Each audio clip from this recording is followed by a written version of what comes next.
he said it's not rocket science. Do you think it's something that can be achieved, quite easily?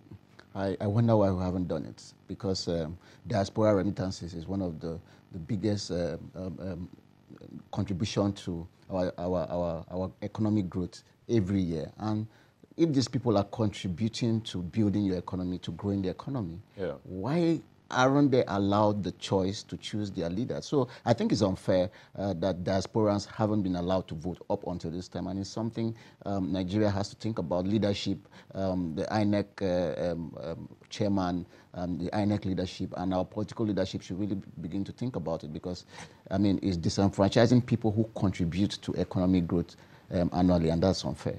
Yeah, so I mean, talking about the diaspora, I mean, there was the Canada trend. I mean, Canada was trending. Yeah, and Because people felt that they needed to leave Nigeria. I have a friend who has been talking about Canada for 2 years Are now. you one of them? Are you one of those who is planning to leave to Canada? I will jump at the chance, I tell you. Really? Yeah, I will, because the way Nigerians see Canada these days, funny enough, it's like we're like brothers. They are our neighbors abroad, you know. So, and it's sad, not to make light of it. It's sad that we are beginning to, I mean, the best way for what you hear young Nigerians saying these days is that they want to check out, and it's because nothing is working, Victor. And so let me just hold you there. Let me just take a few tweets, because Canada actually replied to all of the tweets. So all right. yeah, for the embassy in Nigeria, that's at Can HC Nigeria, it says, "Dear Twitter NG, all joking aside, we hope all you tweets also get out to vote when the time comes. Urge your followers to do the same." And then the High Commission of Canada, in Nigeria, yeah, and that's Philip Baker. He said, "Thank you, Nigeria, for a little bit of gentle humor today on such a difficult day for the country. Elections should be the focus, but happy to see the interest too in our lovely country of Canada." I mean, you know, he has seen the humor and in the difficult period, and he's replying saying that, okay, But it's beyond humor. A lot of people are serious. yeah, I know. Exactly, I agree with you on that. But let me just come back to Abubakar. Talking about heading out to Canada. I mean, we seem to lose him, but Gordy, let me just who knows? I Well, he's yes, I probably think going to Canada. I mean, if Gordy, let's get your take on that. I mean, Nigerians moving out because of little things like this. Is I know because is that why you left in the first place? hello. Is that why you left?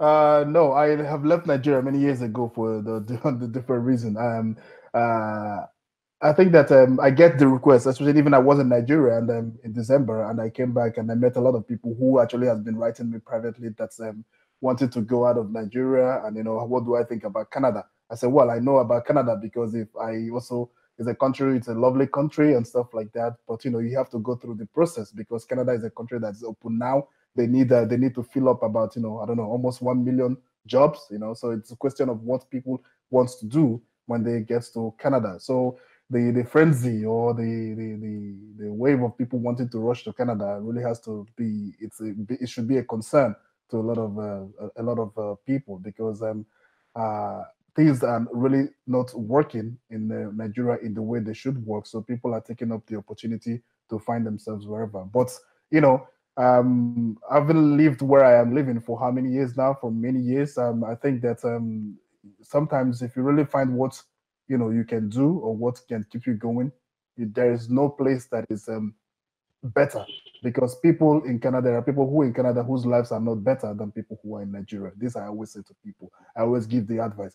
If you have a job in Nigeria that you're earning between 80 and 100,000 naira a month, you are better than the person who is living abroad and is earning $3,000 a month.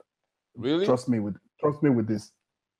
I said this. I said this with utmost respect and sincerity to people. So there is no really, because out of that you have to pay a lot of things, and then before you have your own savings, and you just realize that because the cost of living, the conditions of living are not always the same All or right. comparable. You can always survive with the little you have in Nigeria because there are so many ways you can survive. But when you live outside of Nigeria, it just you live. The difference is that there are a lot of functional systems, the things that work very well, that you can really get yourself into. So when I say to people, if you have this much that you're earning a month, yes, it may not be enough, but you really are at peace of mind compared to a lot of people who are not in Nigeria.